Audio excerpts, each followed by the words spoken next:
Newsline. Kinasuhan ng 4 na empleyado ng pamahalang lokal ng lungsod ng Makati ang ilang mga opisyal ng lungsod ng Taguig. Nahaharap sa kasong 3 counts ng paglabag sa Article 267 ng Revised Penal Code o illegal detention at 1 count ng Article 286 o grave coercion sina Taguig City Mayor Lino Cayetano, Administrator Jose Luis Montales, Business Permits and Licensing Office Head Maria Teresa Veloso, Traffic Management Office Head Dani Cañaveral at iba pa sa Taguig City Prosecutor's Office. Batay naman sa sinumpaang salaysay ng mga nagrereklamo na si Salvador Palisa, kinulong siya kasama ang iba pa sa Makati Park at Garden ng 2 araw matapos lagyan ng kadena at kandado ang gate ng naturang parke nitong Marso 1.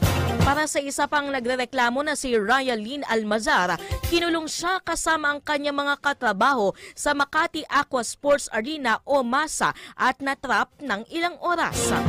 Kwento naman ng nagsampa ng kaso na si Joven Mediavillo. Sinigawan siya ng isang lalaki na nakasuot ng Taguig vest at pinagbawal na silang makalabas sa MASA. Ayon naman sa complainant na si Salvador Mercado, pinagbawalan siyang lumabas sa Makati Park Amphitheater sa loob ng 1 araw noong Marso 3.